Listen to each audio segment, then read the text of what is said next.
WhatsApp guys, welcome back once again. So दोस्तों, आज की फ़िल्म जो हम एक्सप्लेन करने वाले हैं वो एक बहुत ही इमोशनल फ़िल्म है। ये कहानी एक माँ और उसके बेटे की है जिसे 8 साल तक एक कमरे में कैद करके रखा गया था। उसे किसने और क्यों कैद किया ये आपको वीडियो देखकर पता चलेगा। इस फिल्म के जो लीड कैरेक्टर हैं उनका नाम है ब्री लार्सन और जेकब ट्रेमली। ब्री लार्सन को आपने कैप्टन मार्वल मूवी में देखा होगा जो कि बहुत ही पॉपुलर हुई थी रिसेंटली। और आपको बता दूं दोस्तों कि इस फिल्म के लिए ब्री लार्सन को ऑस्कर भी मिल चुका है, तो आप समझ गए होंगे कि ये फिल्म कितनी ज़्यादा बेहतरीन है और उससे भी ज़्यादा बेहतरीन उनकी एक्टिंग। तो चलिए मूवी की शुरुआत करते हैं। मूवी शुरू होती है और हम एक बच्चे को अपनी माँ के पास सोते हुए देखते हैं। इस बच्चे का नाम जैक होता है और उसकी माँ का नाम मिया होता है। ये दोनों एक रूम में होते हैं जहाँ कोई विंडो नहीं होती है। ये रूम पूरी तरह से पैक होता है। इस रूम में ऊपर एक स्काई लाइट थी जहाँ से रूम में थोड़ी रोशनी आती थी। अब जैक सोकर उठता है और अपनी कहानी बताना चालू कर देता है। वो बताता है कि एक समय की बात है जब मैं इस दुनिया में नहीं आया था, तब मेरी मॉम ज़ोर ज़ोर से रो रही थी जब तक वो ज़ॉम्बी नहीं बन गई थी। फिर हेवन से एक रोशनी इस रूम में आई और फिर मैं पैदा हुआ। जैक की बातों से हमें पता चलता है कि जैक ने अभी भी बाहर की दुनिया नहीं देखी है। वो जब से पैदा हुआ है वो इसी रूम में है। इसके बाद वो सभी चीज़ों को गुड मॉर्निंग बोलता है, जैसे कि बेड, टीवी, फ्रिज, सभी को वो गुड मॉर्निंग बोलता है और काफ़ी एंजॉय करता है।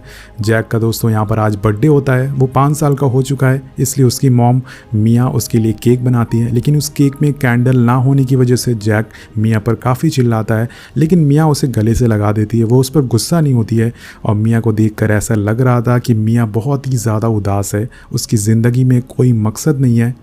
गाइस, इन लोगों को यहाँ इस रूम में क्यों रखा गया है ये आपको थोड़ी देर में पता चलेगा। अब मिया जैक से बोलती है कि रात में ओल्ड निक जब आएगा यहाँ पर तो उसी से कैंडल मांग लेना। इसके बाद हम ओल्ड निक को देखते हैं जिसने ही मिया को 7 साल से यहाँ पर कैद करके इस रूम में रखा था।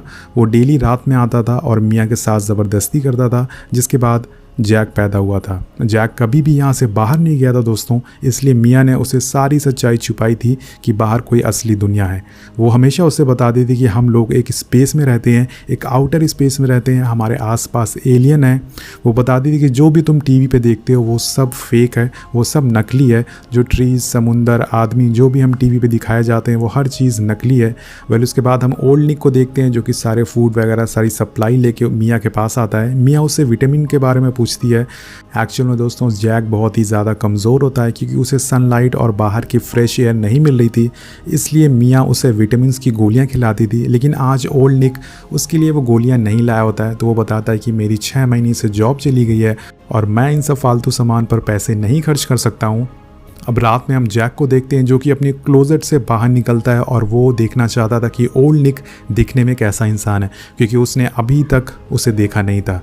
दोस्तों जैक का मानना था कि ओल्ड निक के पास कोई मैजिक है और ये सभी चीज़ें जो इन लोगों के पास वो लाता है वो मैजिक से लाता है। इसलिए रात में वो उसके पास जाके खड़ा हो जाता है और ओल्ड निक की भी आंखें खुल जाती है, वो उसे भी देखता है। लेकिन इसी बीच मिया की जब आँख खुलती है तो वो ओल्ड निक को पकड़ लेती है और ज़ोर ज़ोर से चिल्लाती है कि मेरे बेटे से दूर रहो, मेरे बेटे को मत छूना।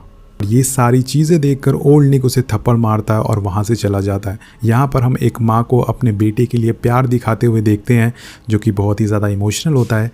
सो गाइज, मिया जैसी भी इस रूम में रहती थी लेकिन वो नहीं चाहती थी कि उस आदमी के साया उसके बेटे पर पड़े जिसने उसे यहाँ पर कैद करके रखा है। इसलिए वो हमेशा जैक को क्लोजेट में सुलाती थी जब भी ओल्ड निक उसके पास आता था। जब अगले दिन मिया सोकर उठती है तो वो देखती है कि उसके रूम की पावर कट हो गई है और ऐसा ओल्ड निक ने किया था उसे सज़ा देने के लिए, जो भी कल रात इंसिडेंट हुआ था। अब दोस्तों पावर ना होने की वजह से रूम में हीटर भी बंद हो जाता है और रूम में ठंड बहुत ही ज़्यादा हो जाती है। अब ये लोग एक दिन उसी ठंड में गुजारते हैं और इन सभी बातों से मिया बहुत ही ज़्यादा फ्रस्ट्रेट हो जाती है। वो डिसाइड करती है कि वो जैक को अब सारी सच्चाई बता देगी कि बाहर कोई भी आउटर स्पेस नहीं है। वो उसे सारी सच्चाई बताना चालू कर देती है।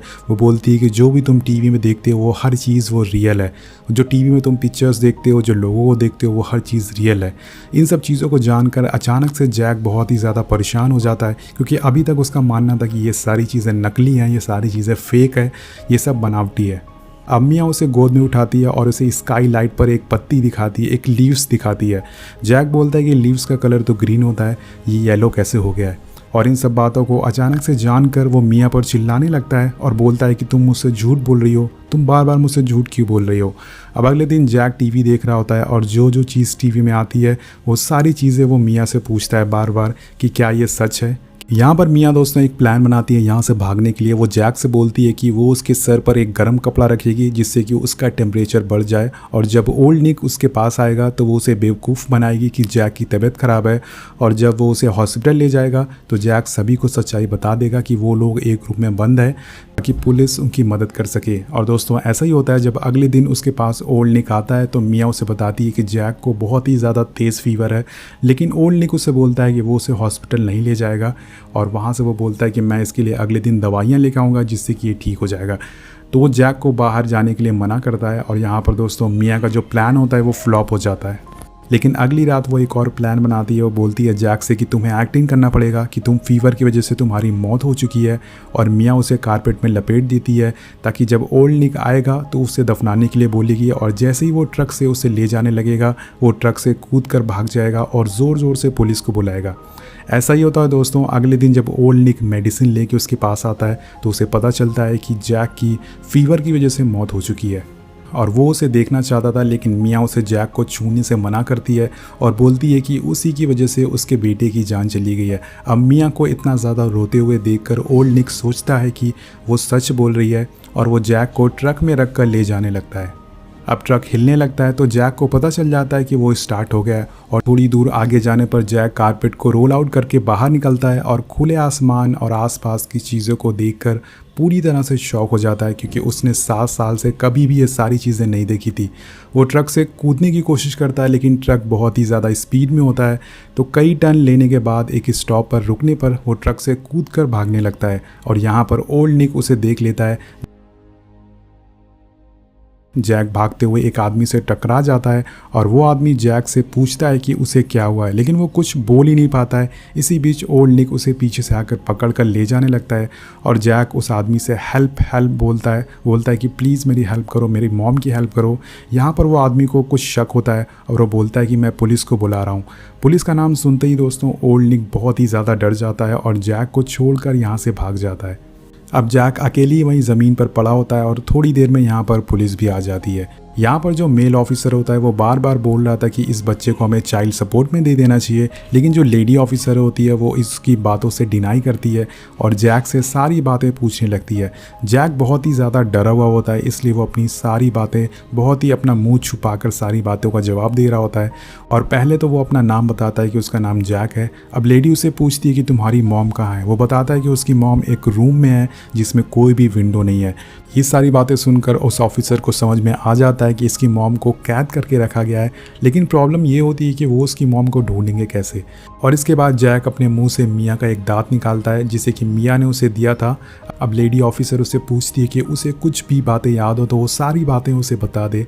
जैक उसे बताता है कि 3 बार जंप करने की उसने कोशिश करी थी ट्रक से जब ट्रक स्लो हो रही थी, और ऑफिसर पूछती है कि ट्रक स्लो क्यों हो रही थी। जैक बोलता है कि उस ट्रक ने 3 बार राइट टर्न लिया था। यहाँ पर दोस्तों वो ऑफिसर बहुत ही ज़्यादा इंटेलिजेंट होती है, वो उसे रफ आइडिया हो जाता है कि ये किस एरिया की बात कर रहा है। ऑफिसर सभी पुलिस की टीम को उस एरिया के आसपास के घर को चेक करने के लिए बोलती है, जिसके बाद एक रूम और फाइनली उन्हें वो घर मिल जाता है। अब वो लोग मियाँ को भी बचा लेते हैं, और हम देखते हैं दोस्तों कि मियाँ पहले बाहर निकलते ही जैक को गले लगाती है और वहीं बैठकर रोने लगती है। ये इस फिल्म का सबसे ज़्यादा इमोशनल सीन है, क्योंकि 7 साल बाद मियाँ और जैक ने बाहर की दुनिया देखी थी। अब अगले सीन में जैक की आँख खुलती है तो वो हॉस्पिटल में होता है। अब हॉस्पिटल वाले और पुलिस वाले सभी लोग रिक्वेस्ट कर रहे थे जैक को चाइल्ड केयर वालों को देने के लिए, ताकि उसकी और अच्छे से परवरिश हो सके, लेकिन मियाँ उनकी बातों को मना कर देती है और वो बोलती है कि वो जैक के साथ रहेगी। और इस सीन के बाद यहाँ पर मियाँ के मॉम डैड भी आ जाते हैं। मियाँ की मॉम बताती है कि वो लोग अब एक साथ नहीं रहते, उनका डिवोर्स हो चुका है।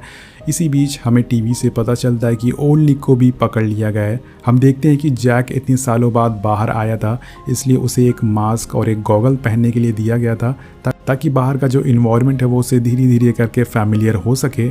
अब जैक भी नॉर्मल हो जाता है और मियाँ उसे लेके अपनी मॉम के घर पर आती है। ये न्यूज़ दोस्तों पूरे अमेरिका में फैल जाती है, इसलिए सभी न्यूज़ चैनल वाले उसके घर के बाहर उसका इंटरव्यू लेना चाहते थे, और सभी लोग उसके घर के बाहर उसको घेर लेते हैं। अब मियाँ और जैक दोनों मियाँ के मॉम के घर पर रहने लगते हैं, और उसी रात मियाँ के डैड के साथ उसका झगड़ा हो जाता है, क्योंकि जो मियाँ के डैड होते हैं वो जैक को अपना ग्रैंडसन एक्सेप्ट नहीं कर रहे थे, और इसी बात पर वो बाहर चले जाते हैं। अब दोस्तों जैक के लिए ये दुनिया बिल्कुल नई होती है, क्योंकि अभी तक उसने कोई भी चीज़ का एहसास नहीं किया था, कोई भी चीज़ महसूस नहीं की थी। वो बार बार अपनी मॉम से उसी रूम में जाने के लिए बोलता है और यहाँ मिया को भी रियलाइज़ होता है कि उसके 8 साल उस रूम में बिता दिए। वो अपने स्कूल एल्बम को खोलती है और अपने दोस्तों की फ़ोटोज़ देखने लगती है। मिया को एहसास होता है कि उसके बाकी दोस्त अपनी लाइफ में आगे बढ़ चुके हैं, ऐश कर रहे हैं, वो अपनी शादी कर रहे हैं, अपने बॉयफ्रेंड के साथ घूम रहे हैं, लेकिन उसकी लाइफ बहुत ही ज़्यादा वेस्ट हो गई है। और जैक भी उसे देखकर बहुत ही उदास हो जाता है। अब यहाँ पर मिया को ऐसा लगता है कि उसकी माँ को उसकी कोई फ़िक्र नहीं है, वो अगर वापस भी नहीं आती तो उन्हें कोई फ़र्क नहीं पड़ता है। एक्चुअल में दोस्तों मिया बहुत ही ज़्यादा सैड होती है, इसलिए उसे कुछ अच्छा नहीं लग रहा था। अगले दिन इनका लॉयर इनके साथ आता है और इनको एक एडवाइस देता है। वो बोलता है कि जैक को प्राइम टाइम इंटरव्यू देना चाहिए ताकि दुनिया को उसकी कहानी पता चल सके और इससे उसे अच्छे खासे पैसे भी मिलेंगे, ताकि उन्हें जो फैमिली जो फाइनेंशियल सपोर्ट भी मिल सकेगा। सो मिया डिसाइड करती है कि वो दुनिया को अपनी सच्चाई बताएगी। अब मिया के इंटरव्यू में रिपोर्टर उसे एक बहुत ही अलग सवाल पूछ लेती है कि जब जैक पैदा हुआ था तो उसने जैक को अपने पास क्यों रखा। वो रिपोर्टर पूछती है कि वो चाहती तो ओल्ड निक से बोलकर उस चाइल्ड केयर में भिजवा सकती थी ताकि जैक को ये सारी परेशानी ना झेलनी पड़ती, वो नॉर्मल बच्चों की तरह पढ़ सकता, बड़ा हो सकता। और रिपोर्टर पूछती है कि क्या तुमने उसका सहारा लिया था, तुम उस रूम में अकेली ना पड़ जाओ इसलिए तुमने जैक को अपने पास रखा था। अब यहाँ पर ये सारी बातें सुनकर मिया को भी काफ़ी गिल्टी फील होने लगता है और वो सोचने लगती है कि क्या जैक को अपने पास रखना चाहिए था। अगर वो ओल्ड निक से बोलती तो क्या उसे वो फ्री करवा सकती थी। ये बातें सोचकर वो अपने आप को और ज़्यादा गिल्टी मानने लगती है और एक दिन आत्महत्या कर लेती है। जैक ये सब देखकर बहुत ही ज़्यादा डर जाता है और जिसके बाद मिया को हॉस्पिटलाइज कराया जाता है और यहाँ जैक अकेला पड़ जाता है। लेकिन वो भी धीरे धीरे इस दुनिया में सेटल होने की कोशिश करता है। एक दिन वो अपनी ग्रैनी से बोलता है कि वो अपने बाल काट कर अपनी मॉम को भेजना चाहता है, क्योंकि उसके बाल ही उसे स्ट्रांग बनाते थे। वो इसे अपनी मॉम को भेजकर उन्हें भी स्ट्रांग बनाना चाहता था। और इस बात से हमें पता चलता है कि एक बच्चे के लिए उसकी माँ का प्यार कितना प्योर होता है दोस्तों। सो अब जैक को अपनी एज के बच्चे भी मिल जाते हैं और उनके साथ वो खेलने लगता है। यहाँ पर मिया भी हॉस्पिटल से घर आ जाती है और जैक को खेलता हुआ देखकर वो बहुत ही ज़्यादा खुश होती है। वो जैक से सॉरी बोलती है कि उसने जो भी किया और उसे थैंक यू भी बोलती है कि उसने उसकी जान दोबारा बचाई थी। अब ये लोग घर में काफ़ी मज़े करते हैं, बाहर की दुनिया देखते हैं, काफ़ी एंजॉय करते हैं, बर्गर खाते हैं और खूब एंजॉय करते हैं। जैक को ये सब एक्सपीरियंस बहुत ही अच्छा लगता है और इसके बाद जैक और मिया फिर से दोस्तों उस रूम में जाते हैं जहाँ उन्हें कैद करके रखा गया था।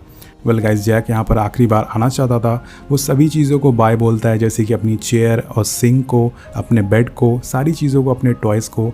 और लास्ट में दोस्तों माँ और बेटे यहाँ से चले जाते हैं। मूवी यहीं पर ख़त्म हो जाती है।